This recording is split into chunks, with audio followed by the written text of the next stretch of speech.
अगं कांताताई, हा साहेब. संध्याकाळी माझे काही पाहुणे येणार आहेत. जेवणाची प्लॅनिंग कर बरं. बर. पण साहेब किती लोक येणार आहेत? नाही म्हणजे नक्की माहिती असलं ना किती येत आहेत की अगदी व्यवस्थित तयारी करता येते. चांगला प्रश्न आहे. कारण प्लॅनिंग बरोबर असेल तर सगळं बरोबर होत. हो. 10 जण येतील. ठीक आहे साहेब.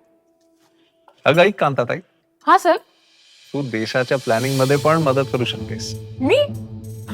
हो साहेब, मी काय मदत करू शकते? काहीतरीच तुमचं. बरीचशी. देशात जनगणना 2027 सुरू झाली आहे. जेव्हा एन्युमिरेटर म्हणजेच जनगणना करणारे तुमच्या घरी येतील तेव्हा त्यांच्या प्रश्नांचं बरोबर आणि अचूक उत्तर दे. ते आकडे एकत्र करत आहेत. आकडे? पण त्यांनी काय होणार साहेब? एकत्रित आकड्यांनी देश करेल प्लॅनिंग आणि बनवेल नीती आणि योजना. म्हणजे प्रत्येक घरापर्यंत पोहोचू शकेल प्रगती आणि विकास. असं असेल ना साहेब, तर मी अगदी हात जोडून त्यांचं स्वागत करेन. नक्की.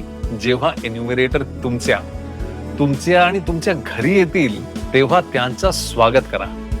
त्यांना बरोबर आणि अचूक माहिती द्या. कारण तुमची बरोबर माहितीच बनते देशाच्या प्लॅनिंगचा आधार.